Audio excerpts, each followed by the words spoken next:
आप देख रहे हैं सिटी इंडिया न्यूज चैनल हक की आवाज। अस्सलामुअलैकुम नाजरीन, मैं Mohammad Afzal city India news में आपका इस्तकबाल करता हूं। आइए डालते हैं आज की इस अहम खबर पर एक नज़र। तेलंगाना प्रदेश कांग्रेस कमेटी टीपीसीसी की अपील पर ज़िला महबूबनगर में अशोक टाकिस चौराहे पर वाक़ गांधी मुजस्समे के करीब महंगाई और मरकज़ी हुकूमत की अवाम मुखालिफ पॉलिसियों के ख़िलाफ़ एक बड़े एहतजाजी धरने का इनकाद अमल में आया। इस मौके पर हुकूमती विप एनएम श्रीनिवास रेड्डी ने बतौर मेहमान खुसूसी शिरकत की। धरने से कबल कांग्रेस कायदीन और कारकुनों ने आरटीसी बस स्टैंड के करीब डॉक्टर BR अम्बेडकर के मुजस्समे पर गुलपोशी करके ख़िराज अक़ीदत पेश किया। बाद अज़ान देवर कदरा के रुकन असम्बली जी मधुसूदन रेड्डी, ज़िला कांग्रेस कमेटी के सदर संजीव मुदिराज और दीगर कायदीन की क़यादत में पैदल मार्च करते हुए अशोक टाकिस चौराहे पहुँचकर एहतजाजी प्रोग्राम में हिस्सा लिया। इस मौके पर खिताब करते हुए एनएम श्रीनिवास रेड्डी ने कहा कि मुल्क में बढ़ती हुई महंगाई ने आम आदमी की ज़िंदगी अजीरन बना दी है। उन्होंने इल्ज़ाम आयद किया कि बीजेपी हुकूमत की मुआशी पॉलिसियों के बायस अशियाए ज़रूरिया, पेट्रोल और डीजल की कीमतों में मुसलसल इजाफा हो रहा है, जिसका सबसे ज़्यादा असर गरीब और मुतवस्सित तबके पर पड़ रहा है। उन्होंने कहा कि साबिक़ वज़ीर-ए-आज़म डॉक्टर मनमोहन सिंह की क़यादत में कांग्रेस हुकूमत ने आलमी सतह पर खाम तेल की बुलंद कीमतों के बावजूद आवाम पर इजाफी बोझ नहीं डाला था, जबकि मौजूदा हुकूमत अवामी मसाइल के हल में नाकाम साबित हुई है। उनके मुताबिक मुल्क में रोज़गार के मौक़े कम हो रहे हैं और अवाम मुआशी मुश्किलात का सामना कर रहे हैं। एनएम श्रीनिवास रेड्डी ने कारकुनों पर जोर दिया कि वह आवाम के दरमियान जाकर मरकज़ी हुकूमत की पॉलिसियों के असरात से आगाह करें और कांग्रेस के नज़रियात को घर घर पहुँचाएँ। उन्होंने कहा कि मुल्क को ऐसी क़यादत की ज़रूरत है जो तमाम तबक़ात को साथ लेकर चले और कौमी तरक्की को यकीनी बनाए। उन्होंने इस अज़्म का इजहार किया कि महंगाई और अवामी मसाइल के ख़िलाफ़ शुरू की गई ये तहरीक आइंदा दिनों में मज़ीद शिद्दत इख्तियार करेगी और कांग्रेस अवामी हुकूक़ के तहफ़्फ़ुज़ के लिए अपनी जिद्दोजहद जारी रखेगी। इस मौके पर मुड़ा चेयरमैन लक्ष्मण यादव, ज़िला library chairman Malnarasimha Reddy, market committee chairperson Bekkari Anitha, mayor Gummala Mamatha Srinivas, deputy mayor Marepalli Surender Reddy के अलावा दीगर कायदीन व कारकुनान की बड़ी तादाद मौजूद थी।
అంటే రేపు జరగబోయే ప్రతి ఒక్క పరీక్ష కూడా కంప్యూటర్ బేస్డ్ టెస్ట్ మనమంతా కూడా ఆ విధానాన్ని అన్వయించాలి.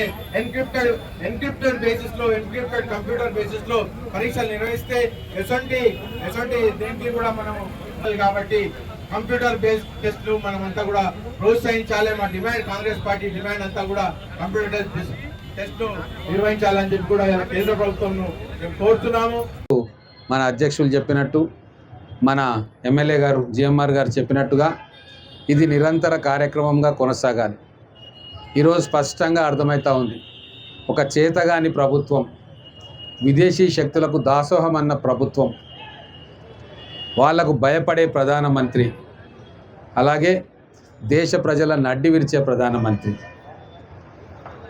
ఈ పాలనను మనం అందరం కూడా కలిసి అంతం చేయాల్సిన బాధ్యత ఉంది. 2004లో ఎట్లయితే కాంగ్రెస్ శ్రేణులు అందరూ కలిసి దేశవ్యాప్తంగా కాంగ్రెస్కు అధికారం తీసుకురావడానికి ప్రయత్నం చేసినరో, ఈ 2.5 సంవత్సరాలు మనం కూడా అదే పని చేయాలని చెప్పి కోరుకుంటా ఉన్నాం. ఈరోజు ఈ నిరసనలు, ప్రభుత్వం మీద వ్యతిరేకత, భారతీయ జనతా పార్టీ 12 సంవత్సరాలు పనిచేసిన తీరు ఖచ్చితంగా పేద మధ్యతరగతి వర్గాల్లో తీవ్రమైన అసంతృప్తిని మిగిల్చింది. కూరగాయల ధరలు ఆకాశానికి అంటినాయి, నిత్యావసర ధరలు ఆకాశానికి అంటినాయి. ఏమన్నంటే పెట్రోల్ ధరలు పెరిగినాయి, గల్ఫ్లో సంక్షోభం ఉంది అని చెప్తా ఉన్నారు. ఇంతకంటే పెద్ద సంక్షోభం ఉన్నప్పుడు కూడా మన్మోహన్ సింగ్ గారి నేతృత్వంలో, సోనియా గాంధీ గారి నాయకత్వంలో ఆ రోజు కాంగ్రెస్ ప్రభుత్వం క్రూడ్ ఆయిల్ ధర బ్యారెల్కు $120 ఉన్నా కూడా మనకు 60 రూపాయలకు 65 రూపాయలకే డీజిల్ ఇచ్చింది. కొన్ని లక్షల కోట్ల భారాన్ని ప్రభుత్వం తన మీద వేసుకుంది. అప్పుడు ఎటువంటి పన్నులు కూడా విధించలే. కానీ తెలివైన ఆర్థిక క్రమశిక్షణ పాటించి అప్పుడు మేధావి అయిన మన్మోహన్ సింగ్ గారు సామాన్య ప్రజల మీద భారం పడకుండా ఒక వ్యూహాత్మకంగా రాజనీతిజ్ఞతతోటి వ్యవహారం చేసి అనుభవం ఉన్నది, ప్రజల కష్టాలు తెలుసు కాబట్టి కాంగ్రెస్ ప్రభుత్వం ఆ రోజు దేశ ప్రజల మీద భారం పడనీయలే. కానీ అనుభవం లేని వ్యక్తి కేవలం మతాల మధ్యన చిచ్చుబెట్టి, కులాల మధ్యన చిచ్చుబెట్టి అధికారంలోకి వచ్చిన భారతీయ జనతా పార్టీ నరేంద్ర మోడీ గారి ప్రభుత్వంలో ఉన్న మంత్రులకు కానీ ఆయనకు కానీ ఈ దేశ సమస్యలను ఎట్లా పరిష్కారం చేయాలని చెప్పి ఇంకా కూడా అనుభవం రాలే.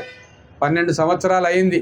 ఈ దేశానికి ఒక మంచి మార్గాన్ని ఎన్నుకోవడంలో, ఈ దేశాన్ని సరైన రీతిలో నడపడంలో వారికి ఇంకా ఎన్ని రోజులైనా అనుభవం రాదు, అనుభవం లేదు, వాళ్ళకు చేత కాదు అన్న విషయం ఈరోజు దేశ ప్రజలందరికీ కూడా తెలిసింది. ఈరోజు పెట్రోల్ ధర $100 అయింది, అది $120 కూడా కావచ్చు.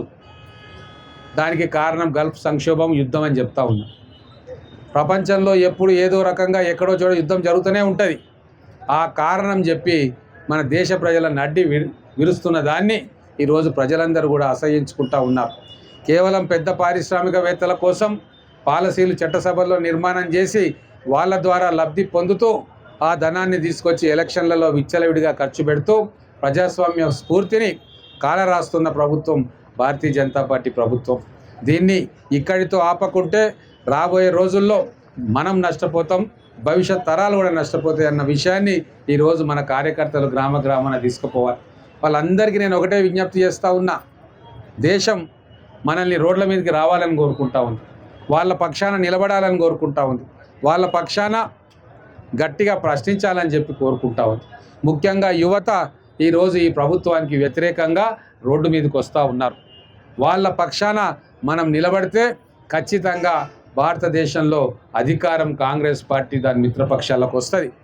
ఈరోజు ప్రధానమంత్రిగా మచ్చలేని వ్యక్తి, అన్ని వర్గాలను సమభావంతో చూసే వ్యక్తి, అందరినీ ప్రేమతో పలకరించే వ్యక్తి రాహుల్ గాంధీ గారికి కూడా ఒక అవకాశం ఇవ్వాల్సిన అవసరం ఉంది. చూసినాం, పెద్ద మనిషి అనుకొని మోడీ గారికి అధికారం ఇచ్చినప్పుడు 2014లో తెలవక ఇంకా 2 సార్లు అధికారం ఇచ్చిండ్రు. ఇంకా చాలు, ఎవరికైనా ఒక 2 సార్లు అధికారానికి ఇస్తే ఆ మనిషి ఏందో, లోతుపాట్లు ఏందో తెలిసిపోతాయి. అమెరికాలో కూడా 2 సార్లే అధ్యక్ష పదవికి అర్హులవుతారు, అంటే కేవలం 8 సార్లే అధ్యక్ష పదవిగా ఉంటారు. మరి అంత అభివృద్ధి చెందిన దేశం అమెరికా, సంపన్న దేశం, మేధావులు ఉన్న దేశం కదా. మరి వాళ్ళు ఎందుకు 3 సార్లు 4 సార్లు ఒకే వ్యక్తిని పదవిలో కూర్చోబెట్టాలనుకోలే? రాజ్యాంగబద్ధంగా 2 సార్లే పరిమితం చేసిందంటే ఒక వ్యక్తి యొక్క శక్తి సామర్థ్యాలు 2 టర్మ్స్ తోటి అయిపోతాయి. ఆయన ఆలోచన శక్తి కూడా అడుగంటిపోతుంది. అందుకే ఇక్కడ కూడా 3 సార్లు అవకాశం వచ్చింది మోడీ గారికి. భారతీయ జనతా పార్టీకి ప్రజలకు గొప్పగా చేసిందేం లేదు. ప్రజల బతుకులు భారం అవుతూ ఉన్నాయి, పన్నులు పెరిగినాయి. ప్రతి ఒక్కటి కూడా పాలకాడు నుంచి ప్రతి ఒక్కటి తినే వస్తువులు, ట్రాన్స్పోర్టు అన్నీ కూడా భారం అయిపోతూ ఉన్నాయి. మధ్యతరగతి ప్రజలు బ్రతకలేని పరిస్థితి వచ్చింది. పేద వర్గాల ప్రజలు కూలీ నాలి చేసుకొని బతుకుదాం అనుకున్నా ఆ ఉపాధి హామీ పథకాన్ని నీరుగార్చి జయరామ్జీ, శ్రీరామ్జీ అని చెప్పి గమ్మత్ పేర్లు పెట్టి దాన్ని కూడా 60 రోజులకే కుదించింది. ఇట్లా ప్రతి సందర్భంలో ఇటు పట్టణ ప్రాంతం వాళ్ళకు కావచ్చు, గ్రామీణ ప్రాంతం వాళ్ళకు కావచ్చు, పేద మధ్యతరగతి వర్గాల మీద కక్షగట్టిన ఈ ప్రభుత్వాన్ని ఖచ్చితంగా గద్దె దించాల్సిన అవసరం ఉంది. దానికోసం ప్రత్యామ్నాయ కార్యక్రమం ఈ రోజు నుంచి మొదలైందని చెప్పి మనం అందరం కూడా భావించాలి. నేను పార్టీ నాయకులకు కానీ, పార్టీ కార్యకర్తలకు కానీ, ఇక్కడ ఉన్న మిగతా వాళ్ళకు కూడా నేను ఒకటే కోరుతా ఉన్నా, ఈ 2.5 సంవత్సరాలు మనము ఏకదాటి మీద పార్టీని బలోపేతం చేయడానికి, పార్టీ చేస్తున్న మంచి పనులను, గతంలో చేసిన మంచి పనులను ప్రజల్లోకి తీసుకెళ్లే కార్యక్రమము ఏ కార్యకర్త కూడా వాళ్ళ బాధ్యతగా గుర్తించి వాళ్ళ గ్రామాల్లో, వాళ్ళ బస్తీల్లో ఈ కార్యక్రమం మొదలు పెడితే తప్ప మనం భారతీయ జనతా పార్టీ అనే ఒక వేళ్ళూనుకున్న పార్టీని కావచ్చు, ఇన్ని సంవత్సరాల అధికారంలో ఉన్న నాయకత్వాన్ని కానీ ఓడించలేం. దేశ ప్రజల కోసం మనం ఈ త్యాగం చేయాల్సిన అవసరం ఉంది. ప్రజలు మనల్ని చూస్తూ ఉన్నారు. మన మీద ఆశలు పెట్టుకున్నారు. కాబట్టి ఆ దిశలో మన అందరం కూడా ప్రయత్నం చేయాలి. ఈ ధర్నా కార్యక్రమానికి ఇచ్చేసిన ప్రతి ఒక్క కార్యకర్తకు పేరు పేరున నమస్కారం తెలియజేస్తూ ఉన్నా. ఇంత ఎండ ఉన్నా, ఉక్కపోత ఉన్నా మీరందరూ కూడా మీ గ్రామాల నుంచి వచ్చిండ్రు, మీ బస్తీల నుంచి వచ్చిండ్రు, ఈ కార్యక్రమాన్ని జయప్రదం చేసిండ్రు. దీన్ని జయప్రదంగా నిర్వహించిన ప్రతి ఒక్క కార్యకర్తకు అందరికీ కూడా హృదయపూర్వకమైన అభినందనలు తెలియజేస్తూ మన పోరాటం ఈ రోజుతోటి మొదలవుతుంది అన్న విషయాన్ని మనం ప్రతి ఇంటికి తీసుకుపోవాల్సిన బాధ్యత ఉంది. జై హింద్, జై తెలంగాణ.